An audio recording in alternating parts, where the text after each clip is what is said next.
Hi అండి. Welcome back to our channel Lakshmi channel. చూడండి ఈరోజు వీడియో వచ్చేసి ఇలాగ సింపుల్గా ఈజీగా చేసుకునే వెజిటేబుల్ రైస్ అండి. ఒక 10 మినిట్స్లో చేసుకోవచ్చు. ఇది టేస్ట్ అయితే చాలా బాగా వచ్చిందండి. పిల్లల లంచ్ బాక్స్లో చేయడానికి ఇలాగ తొందరగా చేసి ఇవ్వచ్చు. టైం కూడా చాలా తొందరగా అవుతుందండి. ఇంకా దీని ప్రిపరేషన్ ఎలా చేయాలి అనేసి వీడియో చూడండి. వీడియో ఎక్కడ స్కిప్ చేయకున్నట్లు చూడండి. అప్పుడే మీకు అర్థమవుతుంది ఎలా చేయాలి అనేసి. ఇంక వీడియో స్టార్ట్ చేసేద్దాం చూడండి. ఇంకా చూడండి, ముందుగా స్టవ్ ఆన్ చేసుకొని కళాయి పెట్టుకొని ఇందులోకి ఒక 2 స్పూన్ల ఆయిల్ వేసుకోవాలండి. ఆయిల్ వేడైన తర్వాత ఇందులోకి పప్పు దినుసులు వేసుకోవాలి. జీలకర్ర, ఆవాలు, తర్వాత మినపప్పు ఇలాగ వేసుకోవాలి. తర్వాత కట్ చేసిన ఆనియన్స్ ఒకటి వేసుకోవాలండి. తర్వాత మనం ముందుగా కట్ చేసి పెట్టుకున్న బీన్స్, క్యారెట్, పచ్చిమిర్చి వేసుకొని ఇలాగ వేయించుకోవాలండి. వీటిని ఇంకా బఠానీలు మన దగ్గర ఏమి వెజిటేబుల్ ఉంటే అవన్నీ వేసుకోవచ్చండి. తర్వాత తగినంతగా సాల్ట్ వేసుకోవాలి, కరివేపాకు, తర్వాత కట్ చేసిన టమాటో ఒకటి వేసి ఇలాగ వేయించుకోవాలి. వీటిని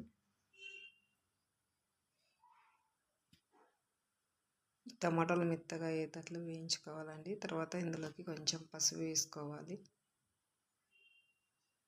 ఒకసారి అంతా కలుపుకుందాము. చూడండి, ఇలాగ వేగిన తర్వాత ఇందులోకి 1 స్పూన్ అల్లం వెల్లుల్లి పేస్ట్ వేసుకుందాము. ఇది పచ్చి వాసన పోయేంత వరకు వేయించుకోవాలి. ఇలాగ వేయించుకోవాలండి. ఇలాగ పచ్చి వాసన వెళ్ళేంత వరకు వేయించుకోవాలి. తర్వాత ఇందులోకి కారం తగినంతగా వేసుకోవాలి. తర్వాత కొంచెం గరం మసాలా, తర్వాత ఇది చికెన్ మసాలా అండి, కొంచెం వేసినాను. వేసి ఒకసారి కలుపుకోవాలంతా. తర్వాత ఒక 2 స్పూన్ల పెరుగు వేసుకోవాలండి. వేసి ఇలా కలుపుకోవాలి. కొంచెం ఇది వేగిన తర్వాత ఇందులోకి మనం ముందుగా రెడీ చేసుకున్న అన్నాన్ని వేసుకోవాలండి. అంతా ఒకసారి కలుపుకోవాలి. ఇంకా చూడండి, అంతా ఇలా కలుపుకోవాలి. ఇంకా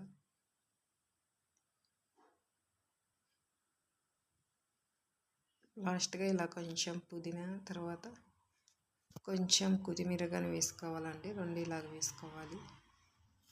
అంతే అండి, ఇంకా వెజిటేబుల్ రైస్ రెడీ అయింది. చూడండి, పైన కొంచెం కొత్తిమీర ఇలాగ వేసుకోవాలి. అంతా ఒకసారి కలుపుకుందాం. ఇంకా ఇలా కలుపుకోవాలి. ఇంకా టేస్ట్ అయితే చాలా బాగుందండి. మనం సింపుల్గా ఈజీగా ఇలాగ తయారు చేసుకోవచ్చు. పిల్లల లంచ్ బాక్స్లోకి తొందరగా అవుతుంది ఇలాగ చేసి పెట్టామనుకోండి. చూడండి, ఇలాగ వచ్చింది. ఇంకా టేస్ట్ అయితే సూపర్గా ఉంది ఫ్రెండ్స్. కాబట్టి తప్పకుండా మీరు ట్రై చేయండి నేను చేసినట్లు. వీడియో నచ్చినట్లయితే లైక్ చేయండి, షేర్ చేయండి, సబ్స్క్రైబ్ చేయండి ఛానల్ని. లైక్ అయితే తప్పకుండా చేయండి, మీ ఫ్రెండ్స్కి షేర్ చేయండి వీడియోని. అయితే టేస్ట్ అయితే చాలా బాగుంది. చూడండి ఫ్రెండ్స్, ఇలాగ పెరుగు పచ్చడి కాంబినేషన్గా చాలా బాగుందండి. తప్పకుండా ట్రై చేయండి ఫ్రెండ్స్. అంతే అండి వీడియో. ఇంకా బాయ్ ఫ్రెండ్స్.